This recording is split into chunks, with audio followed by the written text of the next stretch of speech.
Hey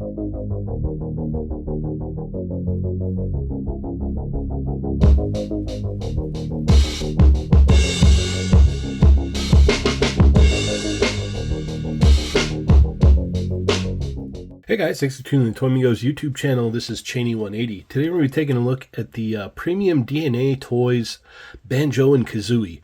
And I've decided to go with the Flocked version. I like the way this one looks a lot. So we're going to check this one out. Shout out to Premium DNA for sending this guy out to me to take a look at. So yeah, without further ado, we're going to go ahead and take a look at this guy. So as you can see here, he's got, you know, decent paint applications all throughout. And I like the flocked look here. Only complaint is the flock kind of bunches up when you go to bend his arms there like that. So that is one thing to notice. But the eyes are painted very well. You know, his mouth and everything. Got the wings over here on Kazooie. Look very, very nice. And the sculpt looks really good too. But yeah, no, everything looks good here. We've got the nice soft flock look here. Gives him that nice, like, legitimate fur look of a bear, which is really, really cool. You've got the nice glossy teeth here, glossy eyes. You've got the flat black on the nose here, which looks really good. Same thing with Kazooie. You've got all the, let me just go ahead and pop this out here. So you've got great paint applications here. This pops out as well, so that is cool. But, oops. Ball joint popping out there. But you've got that nice gradient paint here from the airbrushing along the wings and everything, which look very, very nice. And as you can see here along his chest, nice paintwork, nice sculpt and paintwork on the buckle there. Buckles up here on the backpack, straps and everything. Even the stitch work on his shorts looks very good. So let's go ahead and check out the accessories. So Banjo comes with two different head sculpts here. You've got the mouth closed head here, and the paint and the flocked on here looks very, very nice. Soft to the touch. I don't know, I just really like the flock version. It's very, very neat. But nice paint applications all throughout it, you know, just like this one right here, which look very, very nice. He also comes with a banjo. And this is a hollow plastic piece here. Painted very well, sculpted nicely. It's a little bit tricky to get in his hands for him to hold, but it's still neat to have. Then we come with the cover for the backpack, as you see here. So you can swap out Kazooie. And you get the lower leg pieces here of Kazooie as well. Painted very nicely. Looks good. Nice gradient along the feathers there. And let's see. Let's go ahead and just pop that on there. And as I said before, this pops out. You can pop it back in there. But now you've got Kazooie out. And we also have two open hands here for Banjo. Big old bear paws there. Painted nicely. Sculpted nicely. Joints here are pretty decent as well. One thing I did want to note too is this thing is heavy. Like, it's heavy plastic. Like, he's a beefy boy. He's a beefy bear, I'll tell you that. But we've got the hands here, and finally we have a puzzle piece to complete the puzzle. So that is cool. Painted nicely. Hollow plastic as well, but still looks cool. All right, let's get into some articulation. Since Banjo is so big, you're gonna have to bear with me here a little. Bear with me. Oh, too good, too good. All right, so the backpack here pegs into the back, and you can remove that. And we're gonna go ahead and do that for articulation sake right now. But you've got a ball joint up here on the top of the head, and it just plugs in here, and you get a little bit of up and down, but it's mostly just swivel, and it makes a god-awful sound. All right, so arm's gonna go, it's kind of clashing, and you got to really kind of push it to get it all the way around here. I'm not going to push it because I'm already tearing up the flocked stuff. But you got a swivel and a hinge here at the elbow, and you get about that much. Swivel and hinge at the wrist as well. You've got a joint here, which you get a decent amount of motion at the chest. Decent crunch down. Not so much back, but you do get down, which looks good. The hips, these are probably the most disappointing part of the figure to me, unfortunately. You can't really, it just kind of slams into it. If this crotch piece was like a soft crotch piece, if this crotch piece was a soft plastic, we could get that leg to bump up, but right now, as you can see, it just slams right into that, and you don't get much movement.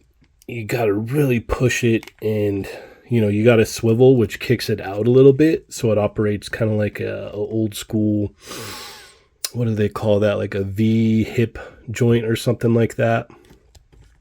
And then the knees are a single hinge in here with a swivel, so you could swivel those around. So you can kind of swivel that. You can kind of maneuver things around. It just would have been nice to get his legs to like come up all the way. And due to his, girth or whatnot, how heavy he is, he kind of just stays there. But you do get a swivel and a hinge here with the ankle, so you get up and down, some back and forth. It's pretty decent there. And now let's go ahead and move over to his partner here. So this is pretty interesting as well. If anything, these are my only complaints about these figures is some of the engineering on their articulation. That's my only kind of nitpicks with these things. You've got a ball joint on the head here, which allows a decent amount of motion up and down, about that much. These are put in with just a ball joint, and you can kind of swivel them around, but what I had noticed is they pop out like that. But what's cool is if you want the wings to drape around, you can kind of pop them on. Actually, I think I had them on backwards anyway. So you can kind of switch them however you like. You get a swivel here where it pegs in at the hips there for her hips. And then you've got a really interesting double ball kind of swivel thing going on here, but then there's no articulation at the ankles. So you really got to kind of finagle this around. There's a swivel here at the top of the leg, and then this is on like this weird kind of swivel ball. So it takes a lot of like finagling to get this thing to actually stand, as you can see. But half the time, you're not even going to use these legs. You're going to toss those aside and plug her in the backpack. So that's not too bad there. But let's go ahead and move over to some comparisons. All right, so here we have the flocked banjo and we have the non-flocked here. So you've got kind of the same, you have the same sculpt, but this is a flocked version. This is the painted, sculpted version here. I really like how this looks. That's why I went with this one to go ahead and, show off and talk about the softness, and just the way it looks is just really killer. I just really, really enjoy that. But other than the flock, there's really no big difference between either of them. As you can see, the paint applications are about the same. Everything looks the same. It's just up to your preference. Do you want flocked or non-flocked? All right, real quick here, I just wanted to measure this out. You've got, looks about 7.5 inches to the top of Banjo's head. And you're looking at almost 10 inches to the top of Kazooie, which is not even in the frame here. All right, here is Banjo next to the Battletoads, Rash and Zitz, fellow premium DNA figures here, as you can see. Here he is next to the Jada Toys Mega Man and Jada Toys Chester Cheetah. Here he is next to Jada Toys Player 2 Ryu and Jada Toys Fei Long. Final thoughts on the premium DNA Banjo and Kazooie here. I really love the way these figures look. I love the paint applications. I prefer the flocked version here. You know, the sculpts came out very, very nice on these guys. Unfortunately, the major hindrance for this, for me, my major nitpick is going to be the articulation, the engineering on the articulation. The hips, I wish could have been executed a lot better. As I said, maybe like a softer plastic here for the crotch piece. Then you would have been able to actually get those legs to swivel up and back.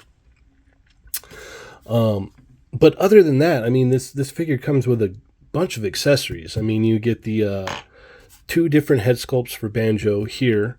You actually get the leg pieces for Kazooie, so you can display, you know, Kazooie out if you want.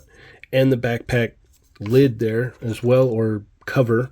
You get a Banjo as well, puzzle piece, and a set of extra hands.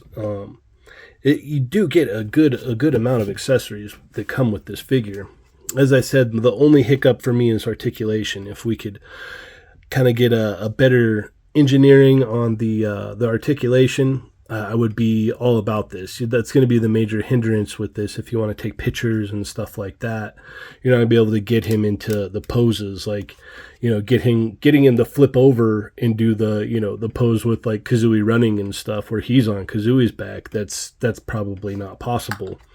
But for what it is, I do enjoy it. It's very, very neat. I love the way the look of it is. Like, this looks like it came right out of the game. So I can't complain about that. And it's wild because I remember back in the day, we used to play Diddy Kong Racing all the time. And I remember when they started utilizing the characters from Diddy Kong Racing to start new games with. And I remember I was like, Banjo, wasn't he just the random bear in Diddy Kong Racing? So it's very interesting to see how far that came. And then, you know, after everything happened with Rare and where they're at now, to we've got a figure form of this. And it looks very, very nice. And I prefer the flocked version. The normal version is good too, but I think the flocked version just looks killer to me. I mean, you could even plop this head right here on a random figure and it would just be a you know, I guess a mask form or whatnot. There's a lot you can do with this, even with the articulation hindrances included. So thank you guys so much for tuning in. Feel free to hit that thumbs up, share with your friends, and subscribe if you have not already. And check out the podcast, Chat Mingos Assemble, on Tuesdays. They're Not Dolls on Thursdays. Take it easy, guys.